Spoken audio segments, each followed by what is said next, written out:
Thank you for accepting the interview request. And it's nice to meet you. My pleasure. Since last year's pandemic, asset prices all rose sharply. Do you think it will continue to rise? What are the reasons? The main reason that we've had the increase in asset prices is that the central banks, the Federal Reserve, the European Central Bank, the Bank of Japan, all responded to the pandemic with a massive amount of liquidity. Also, we had a terrible recession early last year in many countries because the response of the governments to the pandemic was to lock down their economies. And there's still lockdowns occurring, but not as widespread as back then. So as a result, we had a terrible recession. In the United States, it was basically a 2-month recession, March and April. And following that, we've had a very significant recovery. There was a lot of pent-up demand, and there was a tremendous amount of fiscal stimulus provided as well. So we've had a remarkable V-shaped recovery in the economy and in earnings. And so the stock market doubled from March 23 to August 16th. And now I think it's probably going to slow a bit. How much will the S&P 500 rise or fall by end of this year and next year? I see the S&P 500 getting back up to 4,500. It had been there a few weeks ago. Now I think we're just consolidating the gains that we've had since last year. In other words, I think we could go sideways for a while.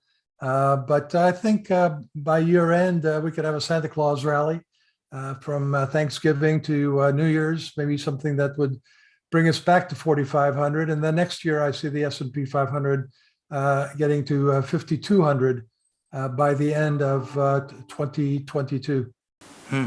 It's a pretty good view on the perspective on the it's continued. I mean, it's not a double. I can guarantee you that the market won't double again as it did from March 23rd to August 16th. Valuation is high. I think the best we can expect is that the market will go up along with earnings, and earnings growth recovered dramatically. It was up almost 90% on a year-over-year basis in the second quarter. Now it's going to settle down, and next year growth will be more like 6 to 8% growth, which is what I see the stock market doing.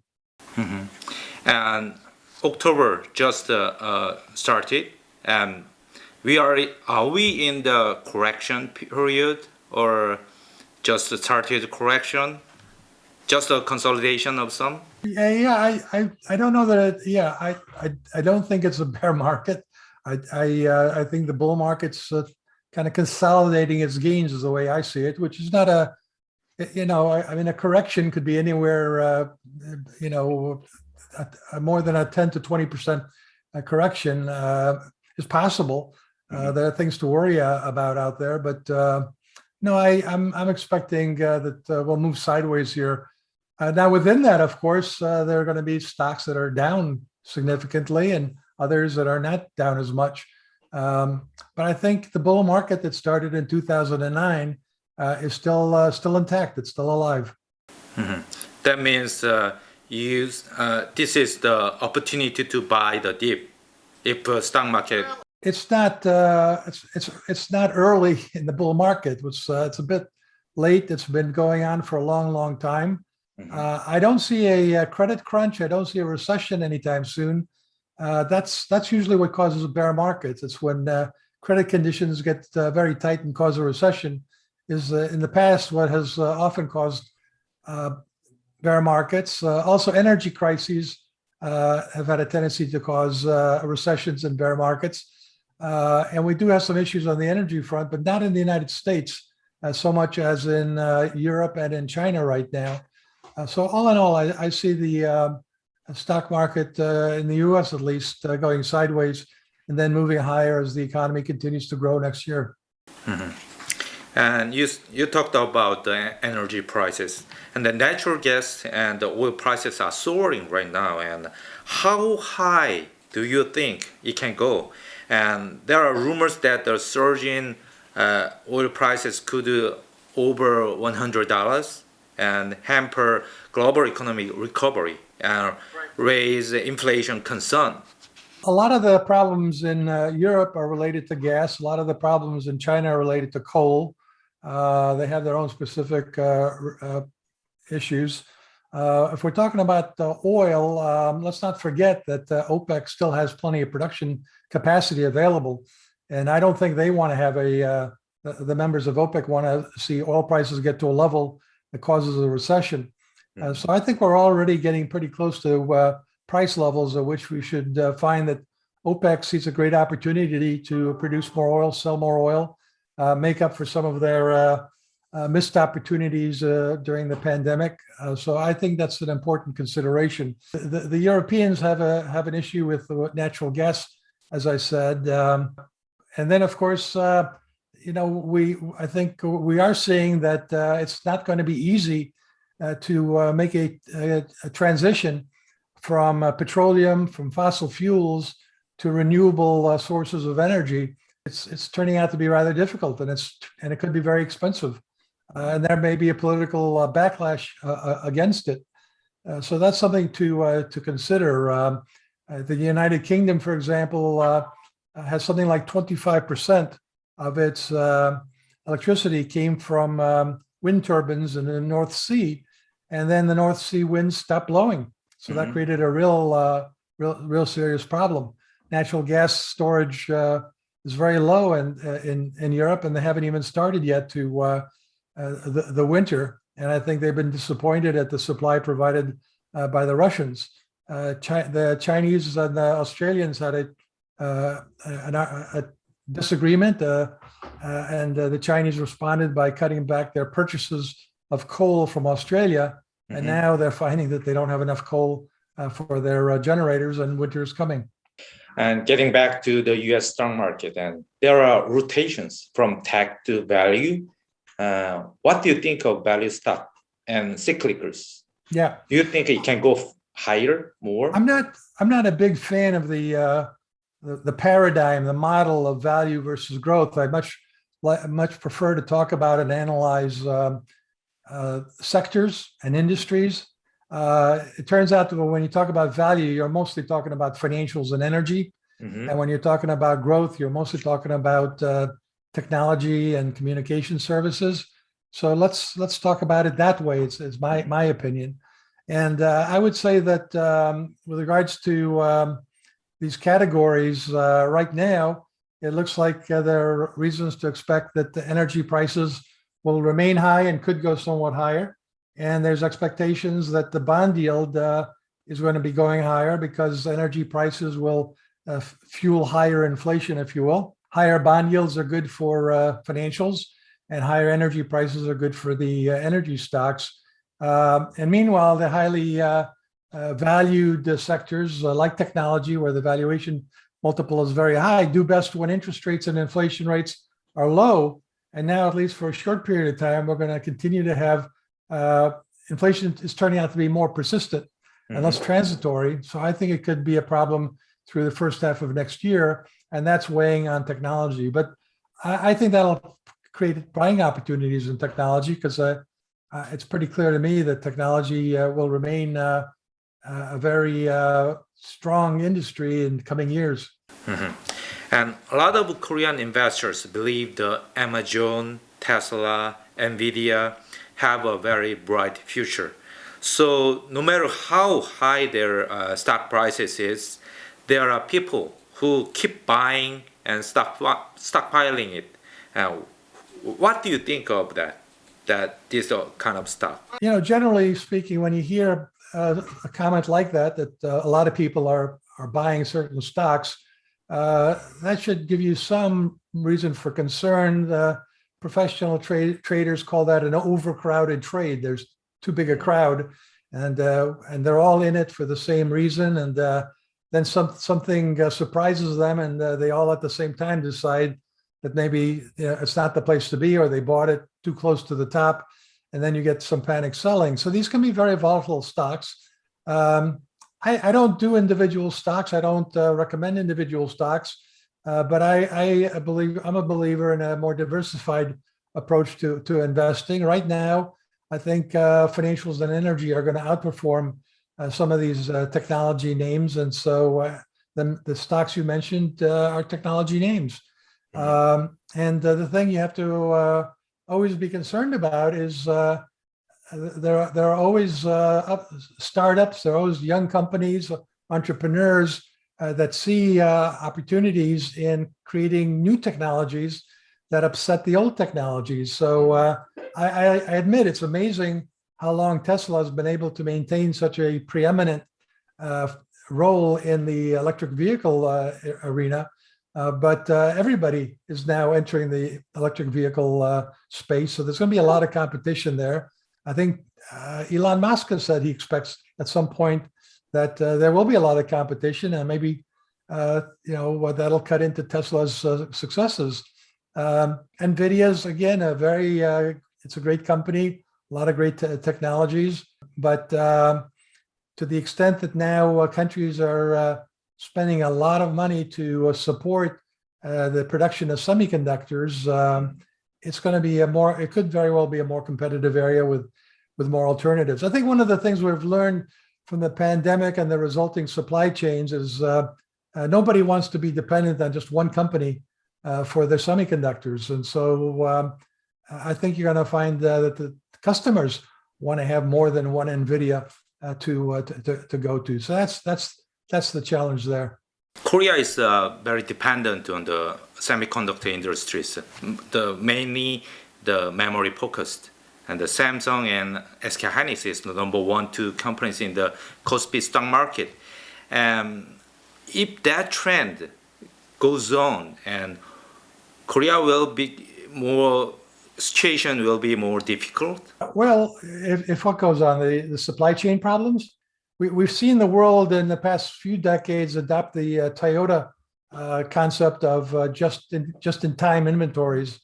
And the pandemic completely disrupted that approach. It was a shock, and the shock of opening our economies with a lot of demand at a time when semiconductors are going into so many different products, from computers to toothbrushes and cars and drones. So the demand for semiconductors has outstripped the supply. I think there's also been some hoarding going on. So everybody is being forced to cut back their production if they can't get the key parts. Mm-hmm. Here in the United States, I was recently in Cincinnati, Ohio, and not too far away is the Kentucky Speedway. And I was told, and then I saw pictures of thousands of trucks that Ford makes that were just sitting there waiting for a chip. So it's a significant problem for everybody. What do you think are the next big risk for the market?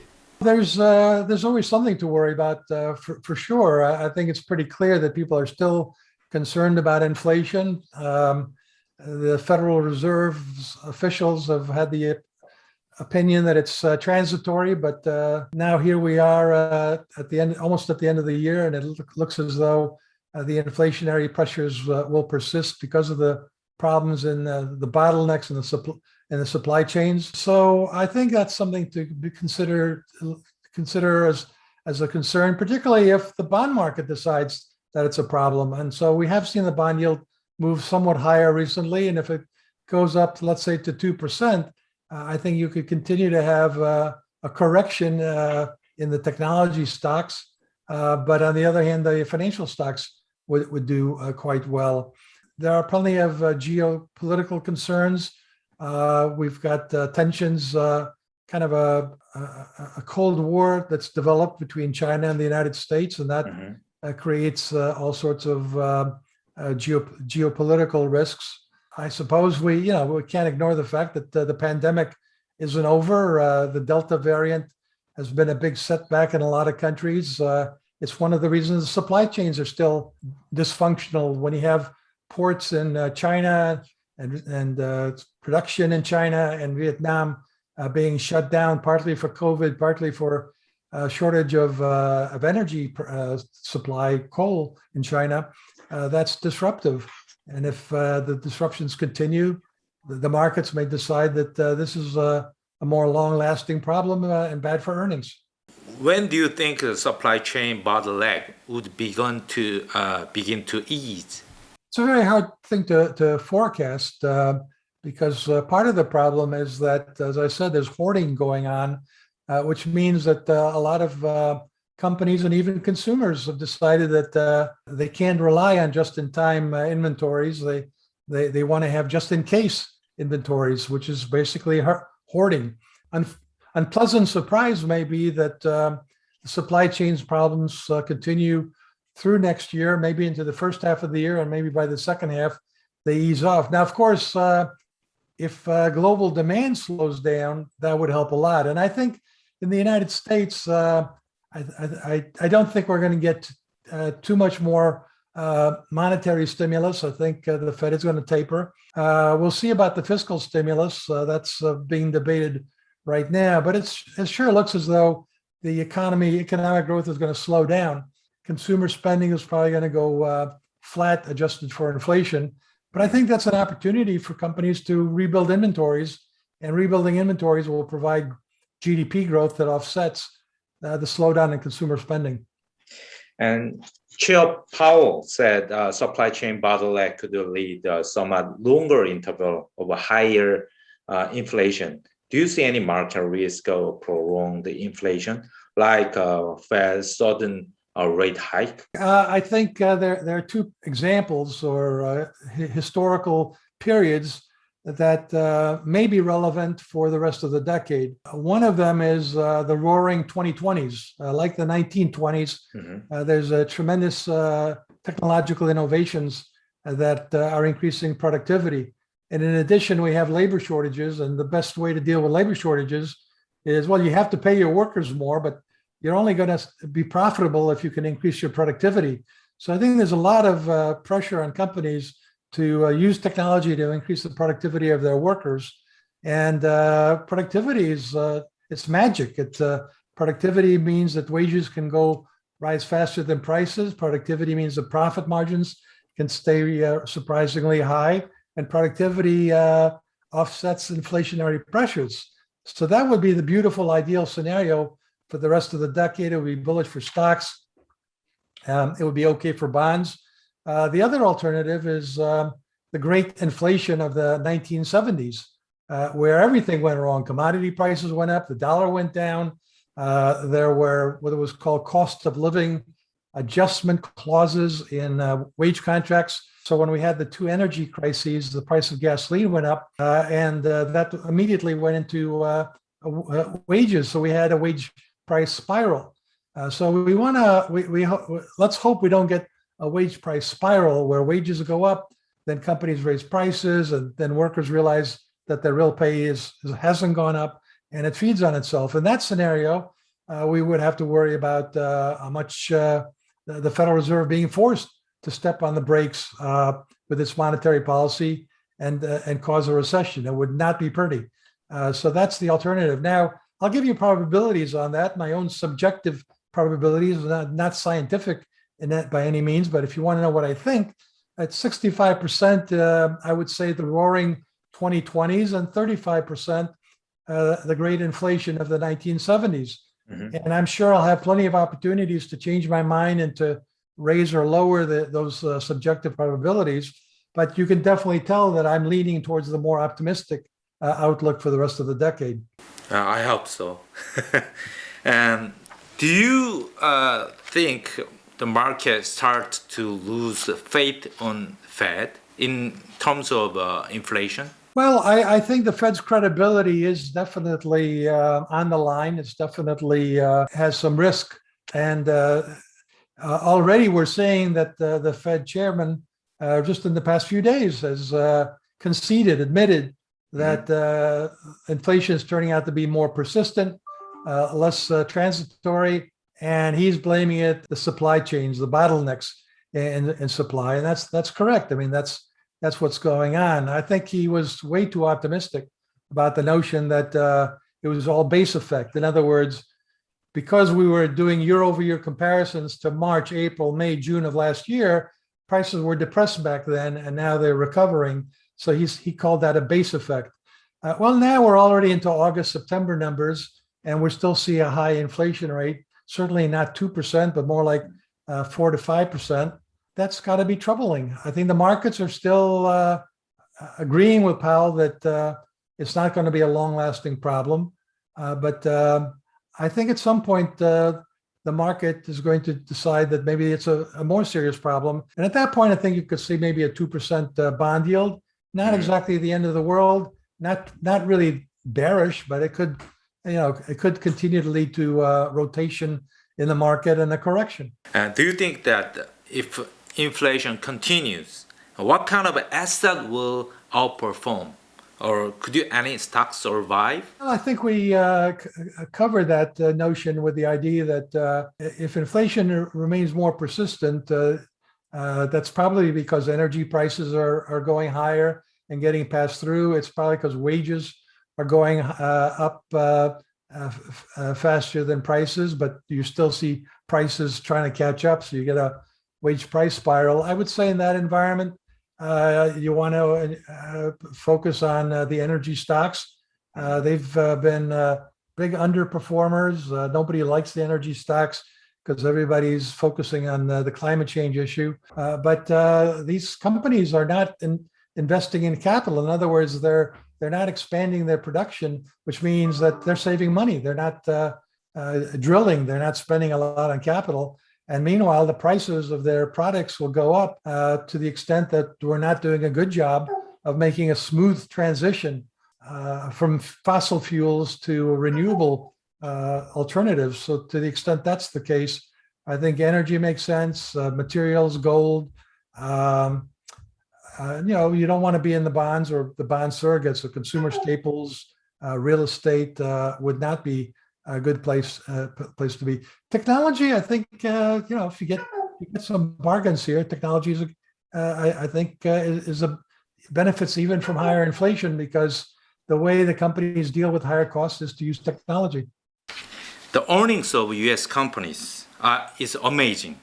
It's surprising that the operating profit reached 13%. 90% of S&P 500 companies are beat Wall Street forecast in the second quarter. And do you think this kind of earning surprise can continue in this environment?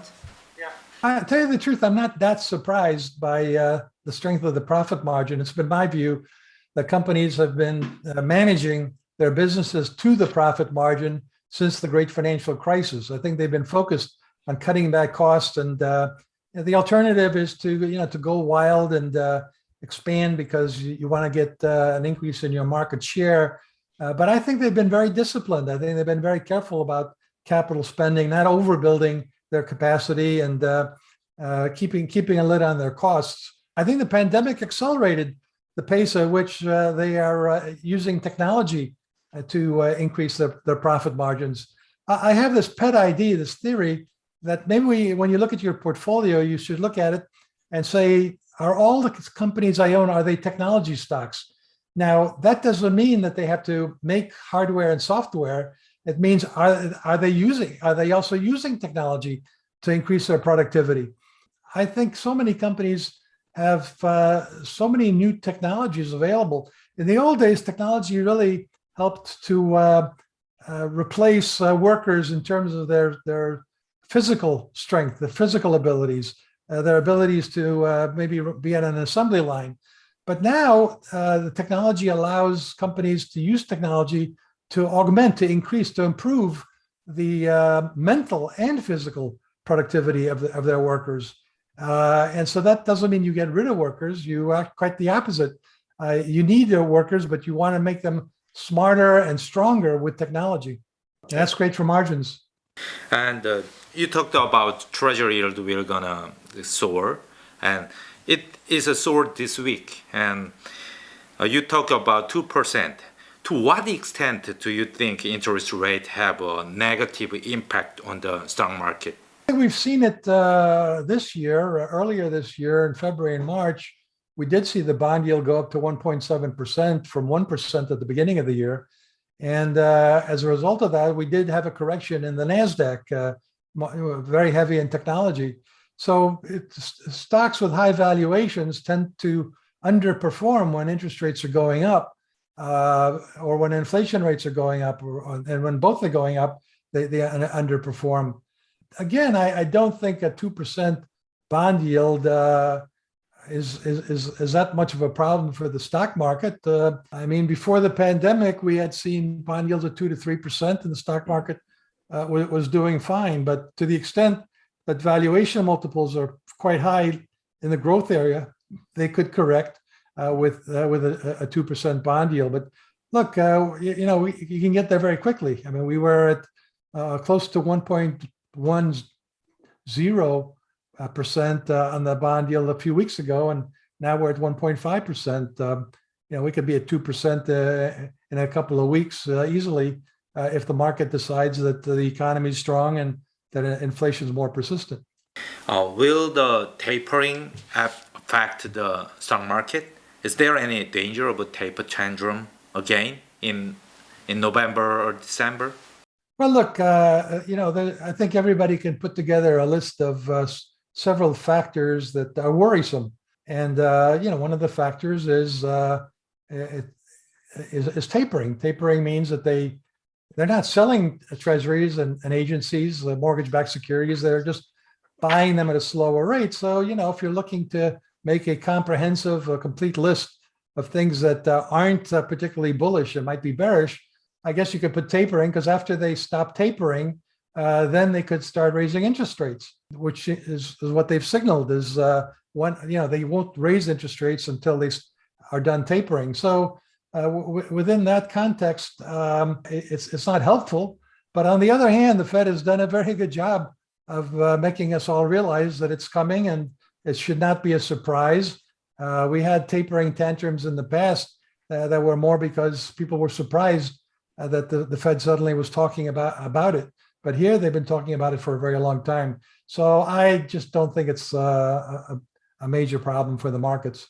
Do you think the Chair Powell will be reappointed? It's difficult to say, of course. Everything in Washington is political, of course. And Powell has certainly become more liberal, and his policies on the monetary side have certainly been consistent with what a Biden administration could possibly hope for. But then there are people in the Democratic Party, like Elizabeth Warren, Senator Warren, who called him a dangerous man because she doesn't feel that he's been tough enough on the banks in regulating the banks. So a lot of behind-the-scenes politics going on. I will not be surprised if he's not reappointed, and the replacement would be a very professional lady by the name of Lael Brainard, who's also had a longer track record history of being liberal and a Democrat, and she's very smart. She's been doing it for a long time. So if that were to happen, I think it would be seamless. I don't think the markets would be upset about it at all. Okay, I understand that. Yesterday, the Democrats failed to pass the bipartisan infrastructure bill. They are saying that both infrastructure bills would be blocked. And do you think the infrastructure budget bill pushed by the Democrats, progressive, will pass? Or if so, how much scales do you think will pass? And how do you think it will affect interest rate and stock market? That's again, anytime you try to anticipate what's going to happen in Washington, you've got to be humble and careful about your conclusions, or at least put some probabilities on them. I would say it's a pretty good odds that an infrastructure package will pass. I'm not sure. I don't think that the rest of the program will pass anytime soon. That doesn't mean that they're going to stop pressing for it. But now is the Democrats' best chance to get the whole package through. But they're not only do they not get along with the Republicans, but they don't get along with each other. The progressive wing is very much to the left, and the moderates don't want to go as far as the progressives are going. We saw the same thing with the Republicans under Trump in the first 2 years. They were in power, and it was amazing how little they could agree on and get accomplished. They did agree on a tax cut, but they never got around to immigration reform or healthcare reform. They just couldn't get the agreement among themselves. So the same thing may be happening in the Democratic Party here. It will not gonna affect any to the market. Well, the markets have been very nervous about what is going on in Washington and the uncertainty of what will or will not be passed. There's the debt ceiling and issues like that. I think we've seen this before, and they managed to come up with some compromise. And sometimes they just aren't able to do anything, which is in many ways the best outcome. You talked about debt ceiling. Do you see the possibility of the U.S. government going into the default because of the debt ceiling issues? Look, it's possible that it would happen for a few days, a week, but the stock market would sell off. It would be a very quick, ugly correction. And I think Washington would get the message from the stock market that they've got to do something. Mm-hmm. And so I think never underestimate the ability of the stock market to have a tantrum, debt ceiling tantrum, get their attention, and they'll raise it. So I'm not really worried about that. But the dollar is continue to rise. Do you think the dollar will continue to strengthen? Why do you see it that way? I do think the dollar continues to strengthen. And I think a lot of it is geopolitics. Some of it is economics. We've seen upward pressure on oil, and usually when the oil prices are going up, the dollar goes down. Mm-hmm. So I am watching the relationship between oil and the dollar. Same thing goes for commodities generally. When the dollar goes up, commodity prices usually go down. I see some reasons why commodity prices may be peaking here. Again, with oil, let's not forget that the OPEC countries don't want the price of oil so high that it causes a recession. So I think we're at a price that's very attractive for OPEC. And if they see the price going much higher, I think you'll see them coming in and putting a ceiling on the price of oil. Meanwhile, China's got a lot of problems. The property market has got a huge, probably the biggest real estate bubble of all times. Then on top of a real estate crisis, they've also have an energy crisis all of a sudden. So they've got a lot of issues.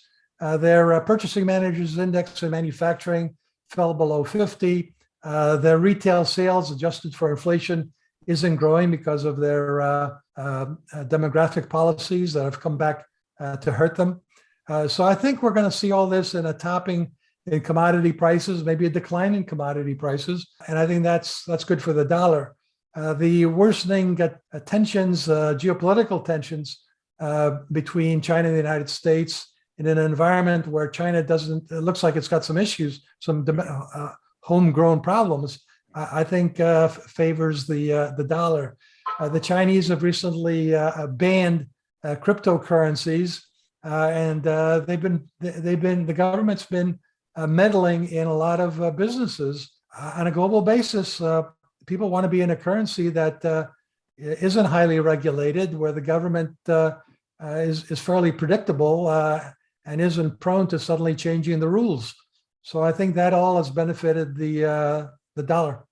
And there is a lot of controversies over whether China is investable. How do you see it? Well, if it's yes or no, I would say no, it's not investable right now. Again, there's the question of the rule of law, the sanctity of contracts. If the government can change the rules just overnight and cause billions of dollars, trillions of dollars of losses to investors, that's not going to attract investors.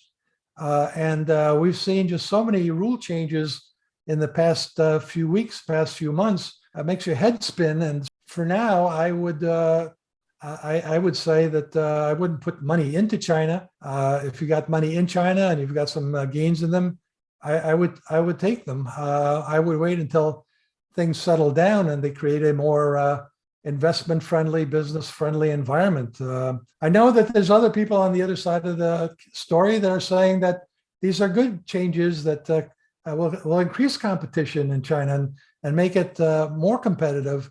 I think the jury is out on that.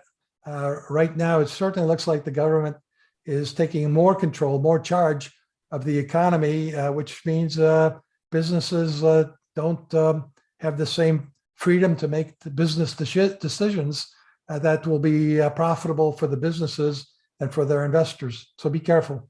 And Chinese economy is going slowing right now, and some say that because of the economic situations, Chinese government will not meddling anymore the businesses, and except of that, the prices of Chinese stock, especially big tech like Alibaba and Tencent, have fallen nearly half of their highs, and some say buy the dip now. How do you think? Again, I think the government just keeps changing the rules. I think a week or two ago, people might have said, now is a good time to buy in the dip. And then all of a sudden, provincial governments are following the lead of the central government and shutting down electricity supplies and forcing companies kind of without any preparation, without any discussion, just shutting down the availability of electricity, which again creates problems for the supply chains on a global basis. So you can't have this kind of unpredictability in policymaking with such frequency in so many different areas of the economy, without that being very unsettling to investors who want some stability. They don't want, when you invest, there's always uncertainty. You're always taking risk, but you want investment risk, you want business risk. You don't want government risk, and that's what we still have in China at the present time. You said the dollar continued to strengthen. Normally, usually this kind of environment, emerging markets experiencing trouble. I'd love to hear your views on perspective of emerging market. Emerging markets are called emerging markets because they emerge. And what that means is that the standard of living improves and that they're emerging towards middle-class economies where consumers are becoming more middle-class, having better standard of living. I think that's really what it means. And of course, many emerging economies fit that definition. People have, over the past 20 years or so, done extremely well. I remember looking at photographs of Beijing in the 1980s, and you looked at the picture of the streets, and people were either walking or on their bicycles or maybe on scooters. And now, China has beautiful infrastructure, beautiful roads, everybody's in cars. Standard of living has improved dramatically. Korea was once an emerging economy, and now it's a developed economy. I would say China's a developed economy. If you have the right policies, you can become developed with a good, solid emerging middle class in a few decades. It's really quite extraordinary. Every country has issues with their government, with corruption, with the rule of law. Can you do business in a way where there isn't a lot of corruption? Corruption is one of the real problems in investing in any country. We have corruption issues in the United States. India has it, China has it, everybody has the problem. The question is how widespread is it? How much does it really get in the way of making good, solid business decisions?